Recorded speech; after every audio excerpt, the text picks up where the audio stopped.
And hello, welcome everybody to the Touching You Talk Show Network. This is Ask an Autism Mom podcast. I am one of your hosts, Rochelle Kent, and I am here with the other amazing host of Ask an Autism Mom podcast, Dr. Yolanda McKinney. Everybody, welcome. So today we are going to be talking about transitioning from early childhood to teenage. We know that with neurotypical children, we know that there's benchmarks and milestones that happen, but those same things still happen with our children who have autism. They just present in different ways and at times bring up different challenges. So today, let's start off, Dr. Yolanda.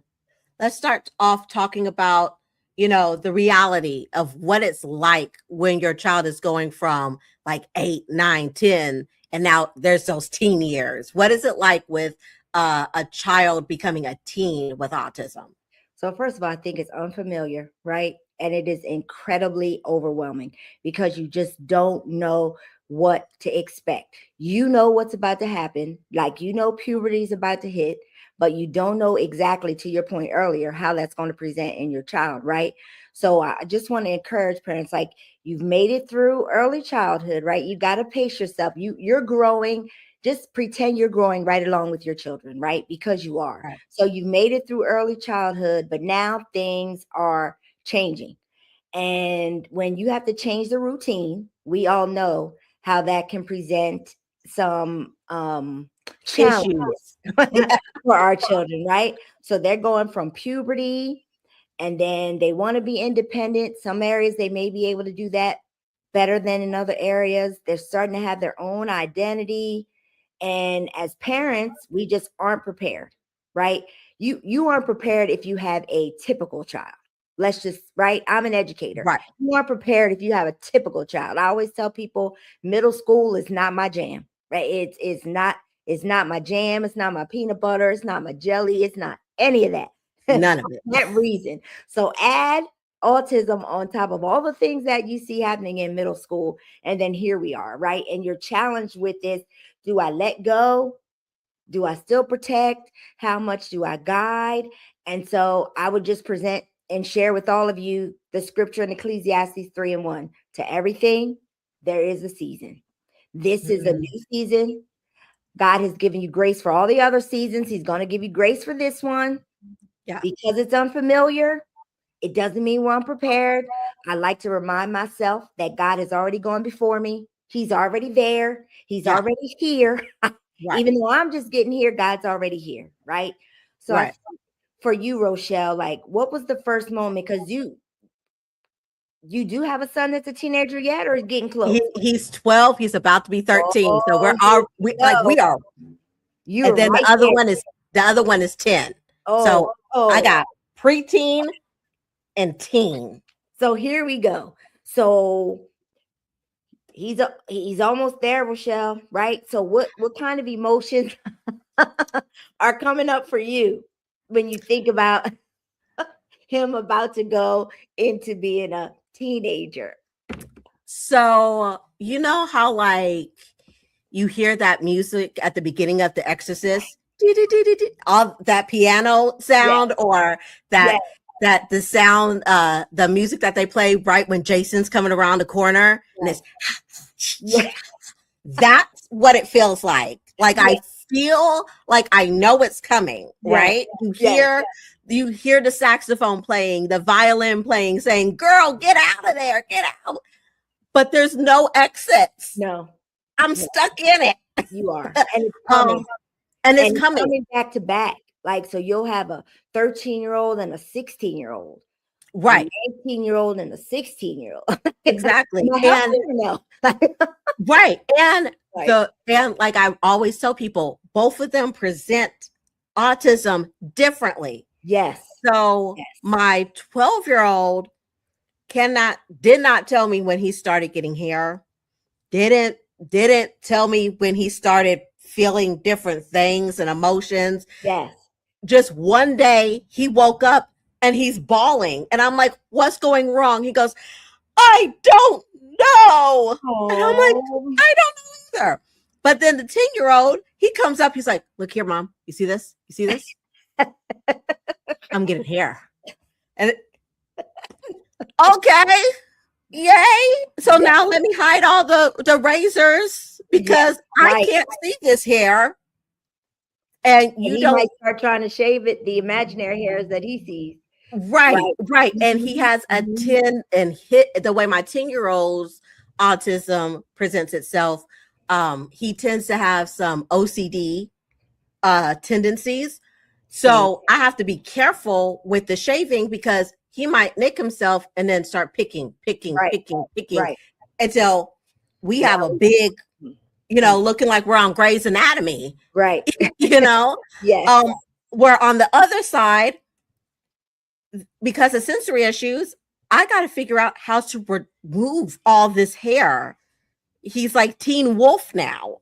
And, and I got to figure out how to remove all this hair in a way that doesn't trigger a sensory issue. Yes. So it's a Right. lot to take on. And that's the thing they don't tell you about autism. There aren't a lot of resources about that part, No. that transitioning. There's so much about when they're a toddler and Yes. early childhood. But Mhm. like you said, middle school, high school, and everything that comes with it. Yes. Because to your point earlier, their bodies are still changing. Their Yes. bodies are still going through puberty. Their voice is still getting deeper. I still remember the first time Cameron said mom, and I was like, where'd that come from? Right? Like A whole grown man. When A did your whole voice grown man. when did your voice get deep? Right? And like Yeah. I always tell people, I knew something was happening when I went from mommy to mom. I was like, Yeah. and there's not daddy and dad. Now we're mom and dad. I'm like, Right. I don't know. So I don't know. Talk to me about body and emotions and all the things. I just, with the transitioning, you have to be you almost have to be like an investigator. Yes. Especially if they have limited communication styles.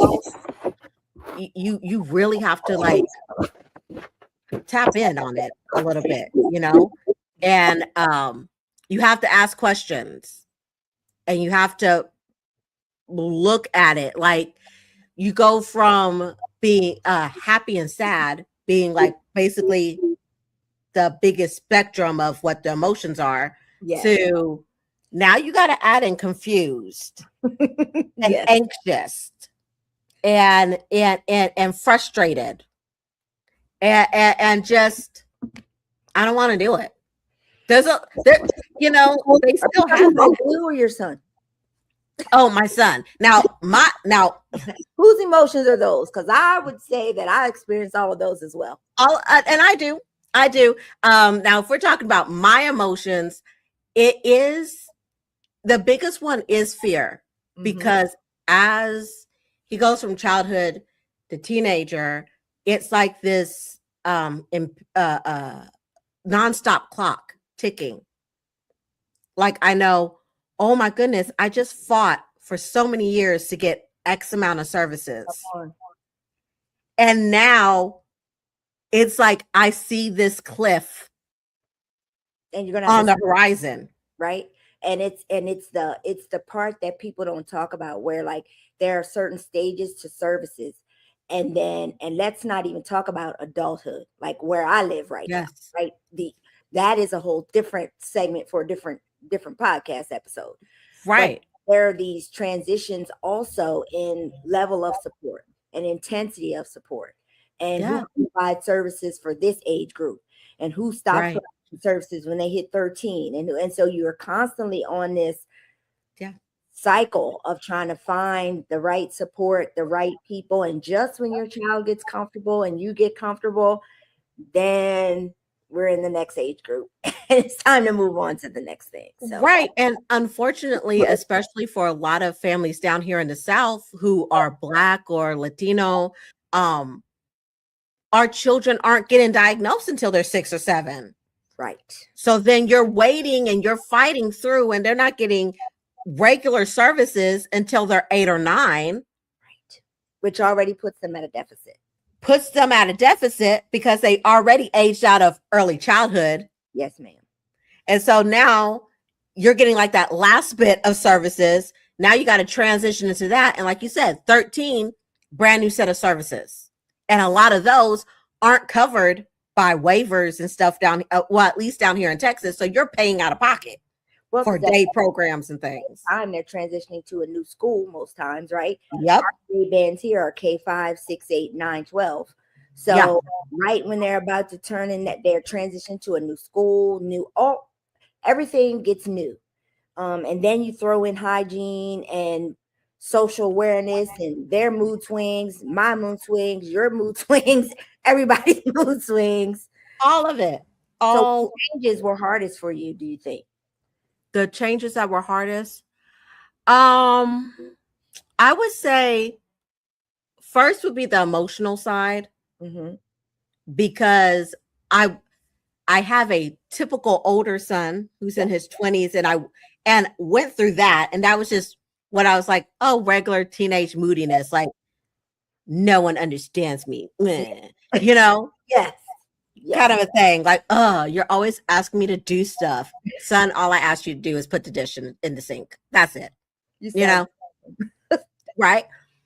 But with my 12-year-old, with Ethan, it became more of a not just emotion, but we kind of regressed and lost some of that executive functioning with the emotion. Okay. So it was, oh, now the emotion is causing you not to be able to make a choice or to complete a task. Because now you're in this emotional kind of spiral that I have to try to snap you out of. That's interesting. Yeah, to get you to do something. An example of it would be I will put cups on the table because he likes to go get his own water. Okay. And one time I had 2 cups on the table. Both of them were blue. He was like, I'm thirsty. I said, well, Ethan, go get your cup. And he stood there for 5 minutes and started having a panic attack because he couldn't figure out which cup to pick. Oh, yeah. They were 2 of the exact same cups. Now, previously, he would have just walked over, even without asking. He would have walked over, grabbed that cup, and grabbed whatever was out of the refrigerator or was out to drink. Now it's like, I'm thirsty. Okay, what do we do when we're thirsty? We get water. Okay. So how do we get water? We get a cup. Okay, so get the cup, Ethan. But which cup? What happened? Is this the right cup?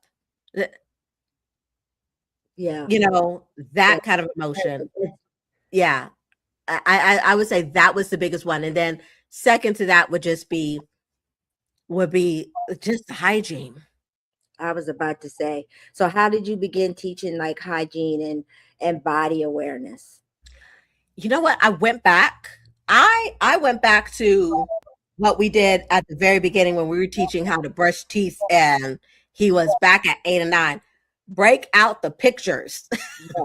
We broke out the pictures step by step, put it into the bathroom. We started watching YouTube videos on this is why we bathe, and this is how we bathe, and this is deodorant, and this is toothpaste, and this is how we brush our teeth. Like it became almost, I don't want to even say it's a regression, but I just had to run it back because I knew that's how he learned. Yeah, and we did the same. We put the pictures up just, for teeth brushing, for body washing, for, all the things. And then when all else failed, husband, go in the bathroom with your son and work that out. make everything's what everything needs to be. And because even now, like haircuts and all that. My husband does that. Yeah. I that's one of those things that the Lord has not blessed me with a husband to do those things as of yet. But I do have my older son, and we do, you know, try that. You know, we try to be like, look, this is, y'all can communicate in a way that I can't communicate Right. with it. You know, Yeah. you know, y'all are a coupe de ville and I am a sports car. It's Right. two different things. Okay. So I'm gonna need you to figure it out, to teach them how to take care of it and maintain Well, it. I think too that that's a part, Rochelle, that we don't often talk about, right? There are single parents who are raising children on the autism spectrum who are, male or female opposite, because there are some dads, shout out to Yeah. all the dads who are doing their thing alone, right? And they have daughters. And so that's why it's important to have this, this village, this support group, this group of trusted people, because it can become so incredibly lonely, right? And so you get to Yes. this point where you want to let go, but you want to hold on, right? So you Right. want to teach your kids independence, but Right. you also want to protect them for everything, from everything. Like, you're still out Right. here with mama bear, right? Mhm. And so there's this tension that we get from between raising kids and releasing kids, right? Um, and I think that's the part that is the most challenging for me. Yeah. The So how did you get to that place where you could release, like you could trust, like you're like, okay, he has it. He'll be okay. He'll get it. How did you get to that place? so a lot of prayer, and to be perfectly honest, when Cameron started like taking the paratransit on his own, and so we have the regular DART bus service here, but we also have door-to-door service. You just Okay. have to like apply for it, and then if you're approved, you can get door-to-door service. So Cameron has door-to-door service when he wants to take the paratransit, Okay. and probably for the first month or two, I would stay at home when he had to take the paratransit. Sometimes Okay. I followed the bus. Like, I wasn't able. I was not able. Just to let it go. Yeah. And then once I realized like that he was able to do this on his own, but it was not easy for me. It was a journey. It Yeah, yes, ma'am, and a journey that I am still on, right? I Yeah. wish I could say that I'm totally, but for me, it was about his safety, right? He's Right. socially vulnerable. Everybody doesn't understand the way he communicates, right? Everybody doesn't understand. And I try to teach him, like, everybody's not going to understand when you do this or when you do that, which is another reason why I need you to always present a certain way. That's why I need you to make sure Mm. your brush, your hair is clean, your body is clean, right? I need you to present, to have as few distractions as Mhm. possible, or Right. that will cause attention to you, right? Right. Right. I'm always going to make sure that you're clean cut, and you're like, there was this over need to make sure that he presents, like, if he doesn't have any verbal interaction, his Right. presentation will keep him safe, because he will Right. look like every other person who's on, right. And I Right. and that doesn't necessarily work, because he has to communicate. Right. My Right. fear was that as soon as he opens his mouth, right, people are going to know he's different. And Right. I was very, I don't want to say I sheltered him, but I sheltered him. There Yeah. were certain places we went, very few places he went without me. And for Yeah. me, it was like continuously teaching communication, decision making, and you know how important the daily routine pieces are, right? Yeah. And like, Yeah. doing enough? Am I holding on too tight? Like, there's this, and like, Cameron will be 30 in June. And I'm still to this point where, like, we've been through, all the transitions, and now here we are. Like, Yeah. 30 is pivotal. Like, we are a full fledged to your point, 21, we hadn't really gotten there, right? Yeah, We 30, we there, right? We're there. And there are certain expectations of a 30-year-old in this society, right? And right, right. there are certain things that you just need to be able to do. And I struggle, Rochelle. I really struggle with, Yeah, am I doing too much? Like, can I release this piece? Um, yeah, but it is incredibly difficult. It's incredibly yeah. difficult. And I It, know the Bible, train them up in the way they should go, done all the things, and it is yeah, still incredibly challenging. And I know it's different for every child, right? yeah, yeah. Because it's like for my 12-year-old Ethan, I had to realize just today he had a therapy. And to be honest with you, this is the first time we walked in a parking lot and I was not holding his hand to cross the parking lot. And some people are like, girl, that's because you all controlling. No, it's because for years he was an eloper. Yes. So it was second nature. We get out of the car, go. I'll open the car door for you, everything. Today, I made a deliberate choice. Okay, Ethan, the door is unlocked to the car. Open the door. Get in. Get in. Then he put on a seatbelt. Okay. Then when we got there, he got out just fine. And then I was like, he put his hand out like he was going to hold my hand. And I just kind of walked by him and said, make sure there's no cars coming. That's all I said. That is major, Rochelle. Ooh, that was hard for me. Yes, yes. It I was hard. understand. Cause we got across the parking lot, but then all of a sudden it was like squirrel and he started looking at the lines on the ground and almost ran into a woman. Right, right. Yeah. So it was like, okay, so we take one victory, no small victories, Mm, but it's hard. Like you said, you have to get to that place where you're like, okay, they can do this, yes, or they can do it to this level, you know, and right. Right. that's hard. Well, because you don't know what that level is unless you try it, right? So Right, now we're able to do what we need to do. Cam catches the bus by himself, locks the house, all the things. But right, it wasn't always like that. There were definitely stages, right? right, Schedule your rides on the day when one of us is home so that we can be here when the bus, like now, right, yeah, but there are stages. And I think if we parents would just pace ourselves and know that everybody's journey is not the same, right?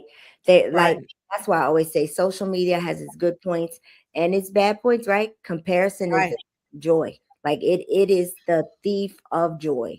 And when you start looking and seeing kids, you have no idea what the work the parents have put in on the back end to get to what you see, which is why I can appreciate the parents who are showing us like live and up front. Like there are some parents that I'm just like, you know what? I applaud you. I could never show that part of my life on social media, but there are some parents who are like, I'm like, yes, now that's the real life of a child with autism. right. Let's show what it really looks like at home when things aren't exactly like when there were 7 pepperoni on there instead of 8. Let's talk about what that does for the rest of the night, right? Yeah, Let for the rest of the night. You said that. which may be into the morning if somebody decides they can't go. Like, let's show that. I'm not that person that can show that, Right, which is why I'm thankful for this podcast because we can talk through it. But there are right, some parents who are not there. Like, you know what? We're going to show you what it really looks like here, and I applaud them for that. Because right. nobody really knows like how much strength it took for you to walk past your son who had his arm out reaching for you.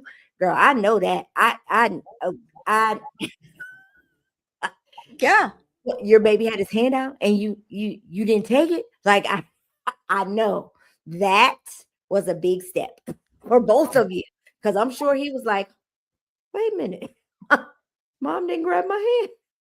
It was very different and you Yes, know, I also, like you said, with the parents that are putting it out there, we also have to remember there are some parents, we live in two different states. yes, Depending on what state you live in, the amount of resources that you have to help you even get to that point to transition. You know Yeah. what I'm saying? Yeah. Like, you're saying that, there's a door-to-door option for transit, for Cameron, but they're actively trying to get rid of public transportation here in the Dallas-Fort Worth area. So if you do that, okay, so then how do I teach that Right. part of adulthood? Because there is a chance, not because I'm limiting my child, but there is a very good chance that my 12-year-old is not going to be a person who drives a car Right. because of how his autism and his intellectual disability and other disabilities that he has presents itself. It's not safe for him to be behind the wheel of a car. Right. But if I live in a state that's removing public transportation, Now, I'm almost trapping my child in. yes, agreed. Right. And do I feel safe putting my kid in an Uber, a Lyft? Like, let's be real clear. That's not something I feel comfortable doing. Right. Right. And so Right. to the point where you start thinking all these things. Like at one point I thought, I'm just going to get him a driver. Listen, I'm going to do whatever I need to do to make sure that he has a driver. Yeah. Because this is too much. Just too much. Not realizing that he's fully capable of taking the paratransit. Right. In my head, I wasn't even going to give that as an option. Right. And right. The people who work with him are like, like, girl. Now you say that Cameron, he's very independent. I mean, even from the things that the little bit that I even know about him, he's very independent. How did he get to that spot? Because like you said, he's about to be 30, but when did he start really kind of coming into his own of, this is who I am, mom, and this is how it's going to be, kind of a thing, personality wise? Probably about 5 years ago. I would say 25. Okay. If I had to put a number on it. Mm-hmm. And I think the delay was partly him, partly me. Okay. Because I was very much that mom. And so I don't know that. And I don't know that he would have come into his own sooner. I don't know that for sure. Mm-hmm. But I can say that there were some things that I just continued to do for him that he can absolutely do on his own. Like there's no reason. And so like, I remember distinctly doing something and he was just like, Mom, I can do that myself. Right. And I think we were at like a wedding or something. Yeah. And we were going through the line and I was like, yeah, he'll take that and he'll take that. And he just kind of looked at me and he said, Mom, I know what I have to eat. I can tell the servers what I want on my plate. And I was like, oh, you're right. You can. And it was those moments when he verbalized like, Mom, I know what I'm doing. And now he'll say, I know what I'm doing. Okay. I love that. My sons have kind of like a similar phrase where I'll be like, are you sure? Then they'll go, my yes means yes. And I'm like, oh, I love it. Well, check me then. My yes means yes. Okay. Oopsie, my bad. Then there are other areas where he still totally needs my support. Right. So there are just things that you ebb and flow. So when he says he's got it, I believe him. And then if he asks for help, I help him. And that's hard. So that's hard. So in like when you think back to Cameron being a teenager or even now, how does he interact with maybe somebody rejecting him? I don't even want to call it bullying because but especially at the teenage age, when they're in elementary, it's very wag the finger. We don't do bullying. But once they get to junior high and high school, the teachers and administration, they don't have time for it, unless it's a direct attack. They're kind of like, ugh. So I think that's twofold. So his father and I were very much involved with school, of course, me as the educator, and school was really challenging as far as there was this one particular young man that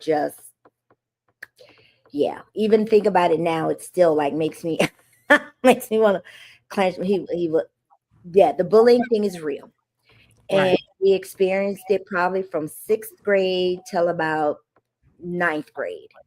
And what I can say is that, I mean, to the point where at one point we removed him from the school bus because he came home with his glasses broken. And I was like, "What happened to your glasses?"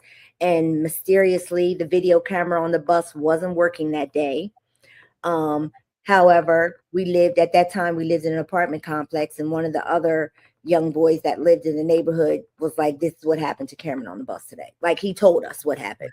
And so all of those things. But the one thing I can say is um the way Cameron's autism presents, he's pretty much nonchalant and he doesn't really care. And so he's very direct, and Okay. those kind of social things, they bother us, but he's never verbalized to me that. And I often wonder, like, how did he manage through those times? But he never once said, "I don't want to go to school." He never once said, like, none of that. And so he always had cousins that, thank goodness. One cousin who was like, "I'll get suspended every time," because what they're not going to do, right? So, um, yes, he experienced it, and there were some really tough years, especially middle school. That sixth through the eighth grade was tough. I think I cried probably every day for 3 years. Um, but he came out unscathed. You know, we prayed a lot. You know, I Yeah. just always told him, if something's happening, you need to tell me. And his teachers were always very present. Okay. So they were aware, but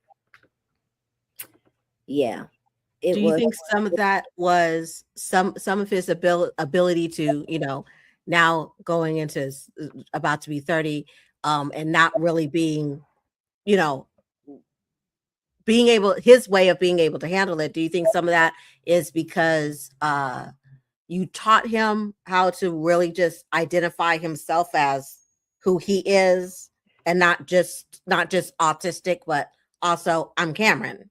So I think I always spoke positively to him. I waited a long time to even say the word autism to him. Oh, okay. I don't think that I ever even he's the first time I think he heard the word was in an IEP meeting, because I always took him to IEP meetings. Okay. And I just let them do their thing and talk. And I'm always affirming. My husband's always affirming. We leave the meeting, because they say all the markers, he's on this level. And so I said to them, "I need you. Cameron is here. He might not be speaking, but he's listening. So I need you to reframe this conversation positively. You can say what you need to say to my husband and I separately, but when he's here." And then I just remember one time he just was like, "Mom, I want to go back to class." I was like, "You don't want to stay for the rest of the meeting?" He was like, "No." And I was like, that's interesting, right? And so then we Yeah. get home, and I said, "Hey, like, you always stay for your meetings." And he says, "What's this autism thing they were talking about?" Okay. And I think he was, I want to say, seventh grade. I want to say Mhm. it was, can't remember if it was exactly seventh or eighth grade. And so I just said, "Hey, this is," and we always went to the walks for autism. We always went to Autism Delaware. Like, we always were connected to the community and doing the things. But I don't know that he ever really attached that to himself, right? Like, Right. Right. That this is I'm a part of this. right. Right. Um, And so seventh grade, I finally was like, "Okay, so this is what it is." And him now, he's Googling it, looking it up on YouTube, and all of a sudden he was like, "Well, that's not me." I said, "Well, because everybody's different. Right. Right. So what this is you, and this is what you are. You are a great speller, right? You read on a reading level that I don't even know. Your vocabulary is like, you can spell any word that, like, and so I just the constantly affirming, yes, you have challenges in this area, but this is where all your strengths are. And so I think we just combated it all by just constantly affirming and reaffirming, and just being open and honest with him and requiring the people around him to do the same. I like that. Yeah. I think and like you said about seventh grade, my boys are kind of like in that in between like late elementary, Yes. junior high. And this is like I could say honestly, this year is the first year that it kind of like clicked and they're asking more questions Yes. about it. Mhm. My 10-year-old, because his communication level is his verbal communication is higher than the 12-year-old. Yeah. He's very much so this autism. I'm like, yes, so this autism. Because he's also a complete and total ham. I don't I know was where he gets it gonna say, from. he's your son. Yes. He's like, so this autism. Is that why sometimes I get enraged? I guess I well, do you think it's sometimes why you get enraged? Let's talk about it, Isaiah. Being 10. Yeah. Or is that you? Yeah. I mean, let's since we're having this conversation, let's talk about it. Let's talk about it. Yeah. But he is very much like I think for Isaiah, my 10-year-old, him getting to a place where we can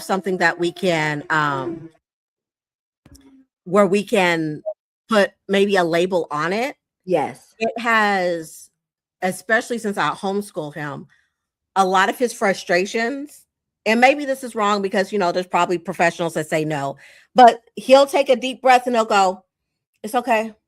I have autism. I need to use my tools. Okay.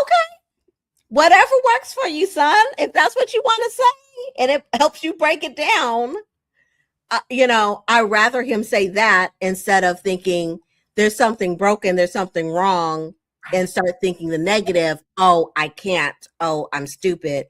It's, oh, I have autism. I just need to do something different. Okay. And so, in a way that's bringing him to a place where he wants to advocate for himself, for his own accommodations. Mm-hmm. And I That's think that's one of those positive transitions, right? yeah. That, we can talk about like our kids get to a place where all the work that we did in those elementary school years, Yes. they do start feeling like you said, Mom, I can do this. Yeah. And it's not just, their hygiene or fixing their own plate or ordering off a menu. It's, I can ask for ear defenders or headphones if it's too loud. Yes. I can ask, may I leave the room, please? Even if I can't get headphones, may I leave the room, please? Now Like, didn't walk across the back because Cameron was a pacer. right. He's got Yeah. right. He's got to move. And when I think about though the student when we were talking about earlier, the triggers and as you get older, like as he got older, kids knew what his triggers were, and they would Yep. intentionally do things that would bother him. And then when he started to be able to come home and say, you know what, Mom, today so and so wouldn't stop tapping his pencil. He just kept tapping, kept tapping, kept tapping, kept tapping. And I asked him and he wouldn't stop. And then I just started like I just had a meltdown. I just couldn't take it anymore.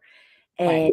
And I told his teacher, I need you to watch the kids around him. They for better or worse, Middletown was a much smaller community at the time. He's been with these same group of kids, 5 or 10 switch out, but for the most part, a core group. We tried to include him as much as possible. So he was in with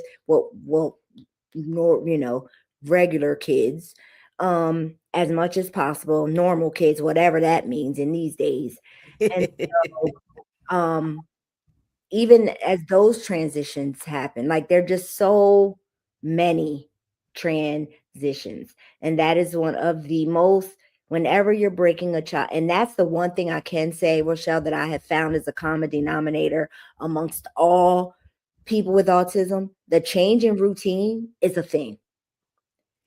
That is the, you know how they say every person on the autism spectrum, that I agree with, but I have not met one person, one child, one where a change in routine does not do something. I Oh, just it does. I That's the one thing I believe, and I'm just going to use my I statements. That's the one thing I Yes. believe that is the through line. It is a common denominator. Yeah. And anybody watching this podcast has, a little one or an older one where that doesn't no, please send us an email. Ask an Autism Mom pod at gmail.com, because I need to know what's happening and what's going on. Ask an Autism Mom pod at gmail.com. If your baby, it does well with transitions, help a sister out, help us out. Send us an email and tell us what's working. Okay. Because it's very difficult, those Yeah. changes. And so what I've noticed is that because my boys are going through hormonal, Yes. emotional, Yes. mental, developmental uh Yeah. changes. Yeah. And then even though we homeschool, the way that the curriculum is even made between elementary school and middle school, very, very different. Yes. So you want to talk about, it's an internal and external change all happening at the same time. At the same time. At the same time. So I would say the encouragement that I would give to parents who are going through all of this, I would absolutely say, one, the transition difficulties are normal, Yes. are normal. Two, don't feel ashamed. If you got to go back to old school, what you were doing in kindergarten, because one, like we said, that's a routine that they know. Yes. So the probability of them picking back up on it, their brain will go, oh, I remember what it looks like when I have these pictures up here. Okay. So So use it. doing right, because now I'm to the point where, okay, you need to catch the bus, but you need to make sure you got your house key. You need to make sure you took your lunch. You need to make sure, right? Cameron has the routine. Like, he packs his Yeah. lunch, he's got all, but there are days when he'll like, you make sure you grab your keys. Make sure, like, we put everything out the night before. Yeah. Yeah. And Let's try not to, because I remember the times, you were upstairs, you missed the doorbell, the bus left, and now you're crying out, honey, I'm at work, dad's at work. What are your options at this point? Because the bus is not coming back. I can call my auntie. You sure can. And and if that's what I was going to ask you. right, if she's not available to take you, then what can you do? So we talk through, we can't hit all the scenarios, Rochelle. It's just impossible. But we do Right. talk through the ones, but they're like in real time, because I can't predict. And that's another thing that I can predict, right? There have been times where they dropped him off at the wrong location, right? Yeah. There, and he was on his phone all day, listening to music or whatever. And so Oh, now yeah. he's dead. So he literally asked someone to use their phone. Thank Yeah. God, the covering. That's why you have to pray over your children. They dropped him off. There was a man there who was a security guard. He saw him standing outside. He came outside and was like, what? This is not a. He brought him inside. He let him use the phone. He did not hurt, harm, do anything to my son other than keep him safe until I was able to get there. That is why it is so important. But do you know how long it was before I let him get back on that bus?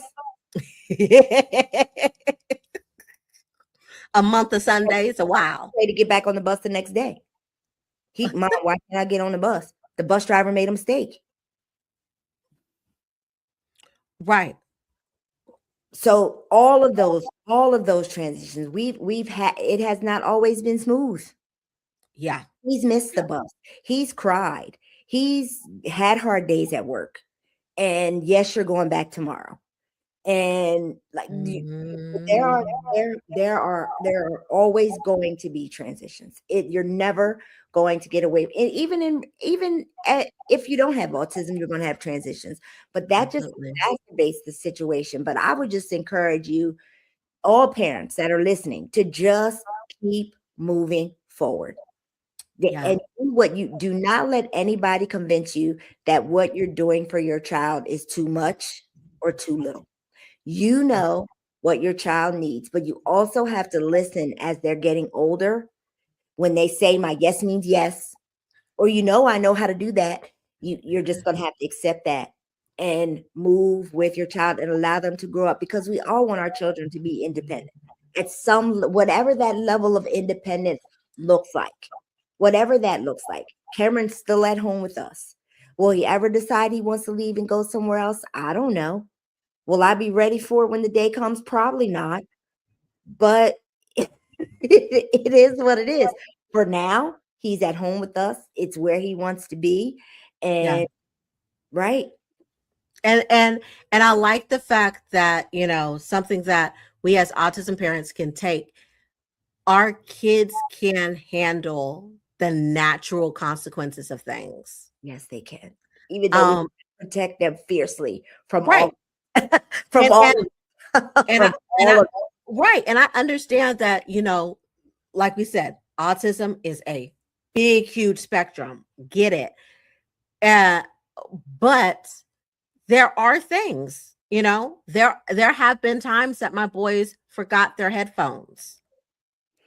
One of the natural consequences of it is, if you get overwhelmed, we have to leave this very thing that you wanted to be a part of.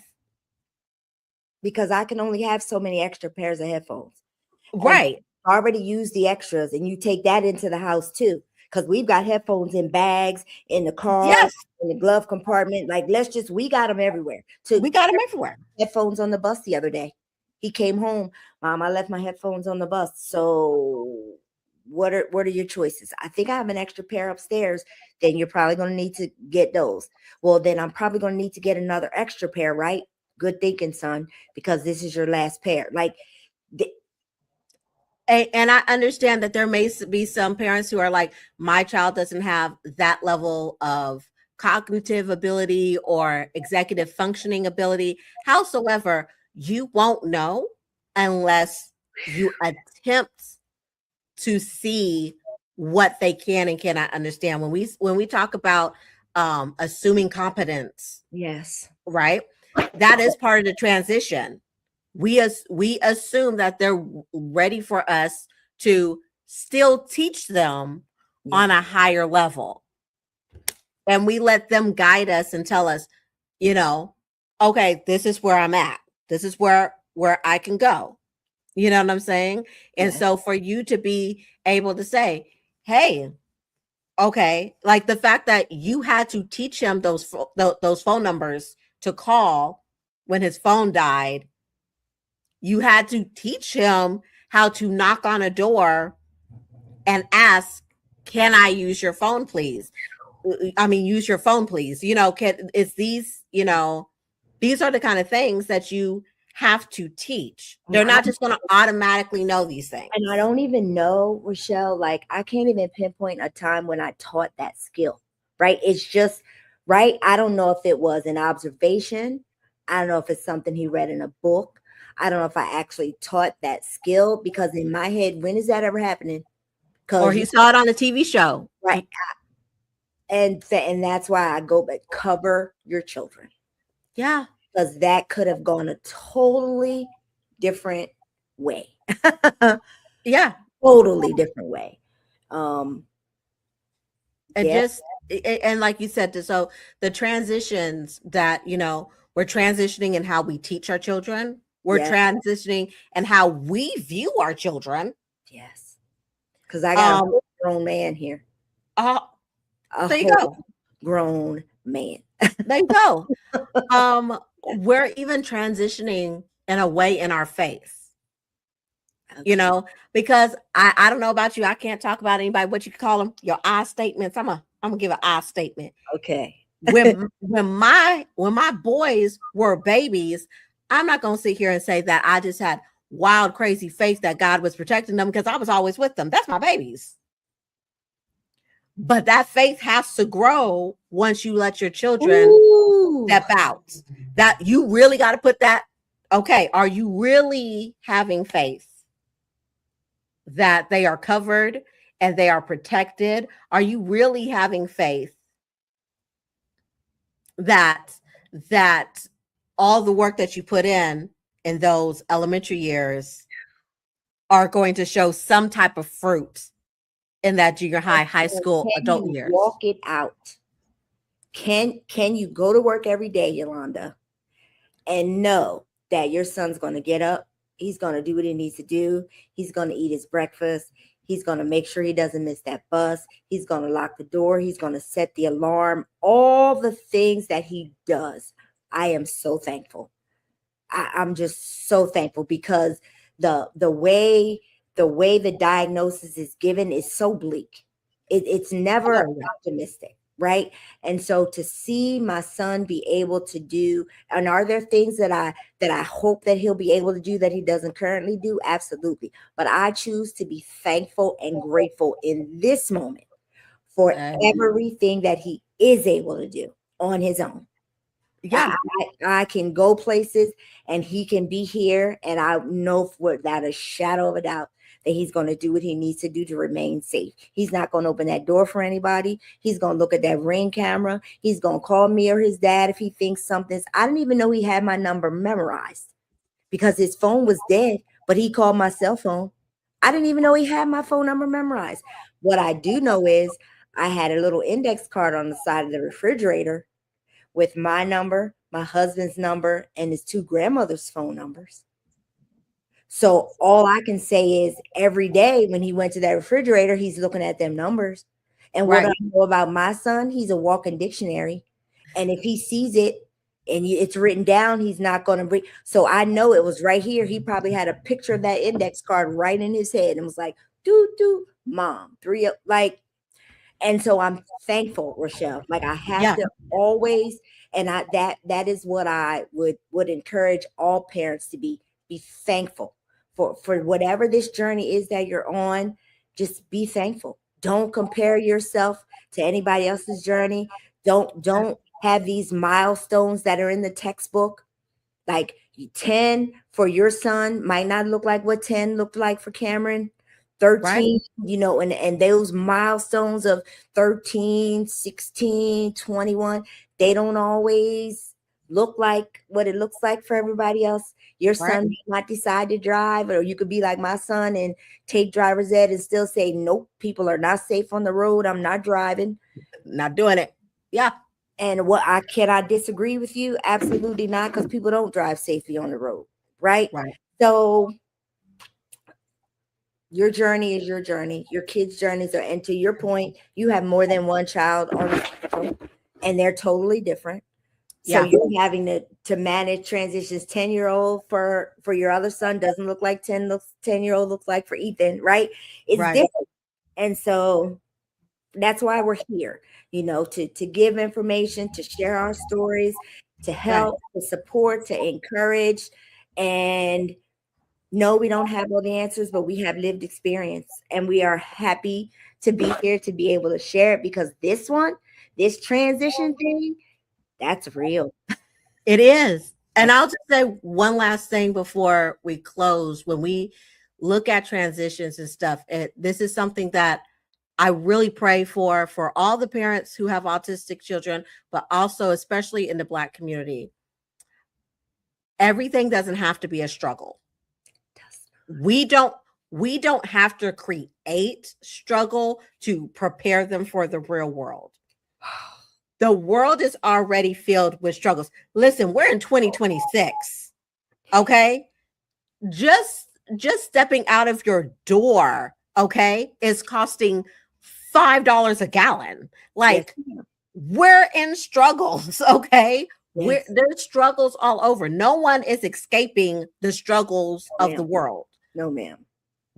But we can, as the autism community, especially autism parents, we can be the change we want to see by going from we need to create struggle to we can create a community of support and structure Right. that benefits all. Because I All. have yet to see someone neurotypical or someone with autism or any other disability not benefit from the structures Right. that help people transition Right.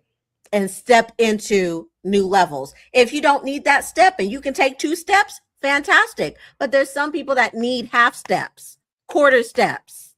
Yes. So Yes. let's not eliminate the half and the quarter steps just because you can do 2 steps. And Thinking it's that okay to do it for all the kids. right, thinking that if we just make everybody do 2 steps, Right.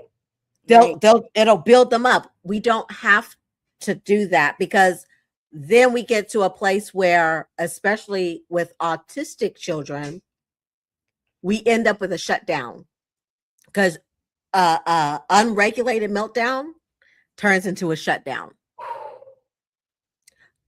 And a shutdown is a lot harder to come back from. Okay. So that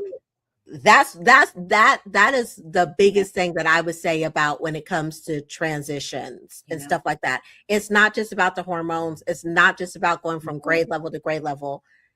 Life things. I remember the first job that Cameron just couldn't keep. Like it wasn't working out for him. It wasn't working out for the employer. You talk about shut down. He, like, just hearing him talk, just, what did I do wrong? I tried to do my best. Like, it was so bad. Right. Right. It took a long time to crawl out of that hole. Right. And so, to your point, transitions are always happening. Always. And the employer did exactly what the employer should have done. He was not being successful. What good would it have done to keep him in that? It wasn't working out for him. It wasn't working out for the employer. His attitude was changing. He came home frustrated, upset, like this is not working. But did I want to protect him from ever having to leave a job? Absolutely. Could I? No. No. Good point. Right. But that's why the world was the struggle that he could not escape. But we as parents can be that support. Yes, ma'am. You didn't say you ain't never got to work again. This is why you need to stay inside your room forever and ever. No, it's this thing did not work. Now we take the information we learned from that and we put it over here to find something that does work. And verbalize. The next time we go back and we talk to your community navigator and your DVR worker and all the Delaware acronyms, I apologize, everyone. You need to verbalize. I was not successful because these were the expectations. I have my thoughts on why. I believe it because there was no set schedule. That's what I believe. Right. That you had different managers on different days and some were less like that. That's what I believe. But I need you to verbalize what made you come home frustrated. Advocate for yourself and ask for the accommodations that you need. Right. And because that's what job that says, because they all have to have the little disclaimer, Rochelle. They all have to have we accept them, we do not discriminate. But do you really? Because my son might need a little more than 2 15s. Yeah. 1:30. He may need to take his breaks a little more frequently. So are we really? Reasonable accommodations. Are we really?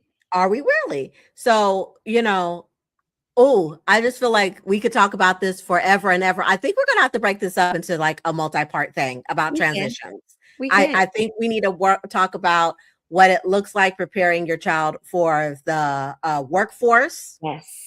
What it looks like preparing your child for higher education. Yes. Day programs. Yes. It's a thing. Even right now, I'm slowly becoming a sports mom. Uh-oh. I just found out what a defensive end is, friend. I just found out what one of those is, friend. Ooh, we got a football player. We could be. I'm learning, and I just found out what outfield is in baseball. Well, Okay, it's 2 years of him playing baseball. I got a I'm sports becoming mom. a sports mom, friend. But that's a transition too. Yes. Yeah. That's a whole nother transition too. Leaving the getting over the fear of being inside the home and putting your family out. We went to a restaurant earlier this week, and I was amazed. My boys were able to order off a menu. No food was being thrown anywhere. Look at that progress. Okay, family, I see y'all. Okay. It may cost too much money for us to do this on a regular basis because however, there's 5 of us. They're capable of doing. However, I know that my boys can go to a restaurant. That's right. So with that, Dr. Yolanda, I'll give you the space to have some final words, and then just, close us out in prayer with some encouragement to parents who are dealing with these transitions, who are dealing with their own internal worries or stressors, and for the children and the families that are going from young childhood to teenage to even adults. Yeah, of course. So I think I'll start with just the scripture. Philippians 1:6, it says, being confident of this, that he who began a good work in you will carry it on to completion. God has begun a good work in your children, and he is going to continue doing what he does because he's God.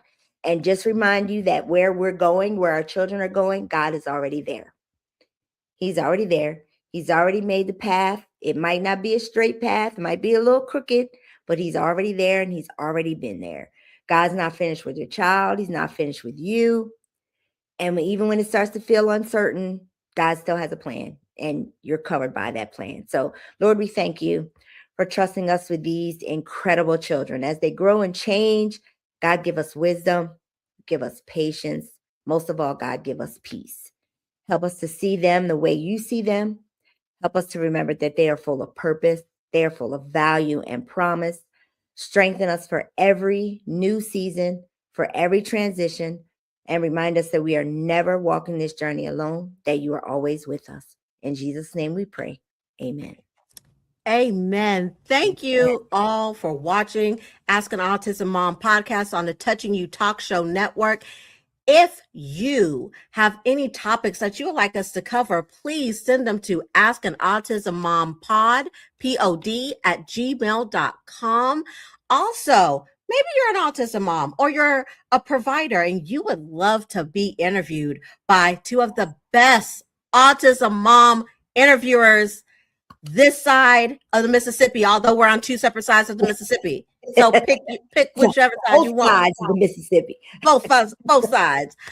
We would love to interview you because our whole entire purpose is to give information to families. And if you've paid attention to anything that's going on politically, you definitely know that we have to come together as a community so that we can help each other with resources, because as they cut funding, it's going to be up to us to stand in that gap. Okay. Also, be aware of when your election days are in your special states that you live in, because we got to fight for our children because no one else is going to do it. Okay. Use your voice and your vote. Use your voice and your vote. Okay. Again, this has been Ask an Autism Mom podcast on the Touching You Talk Show Network. We love you and we will see you again next month. Goodbye. Bye.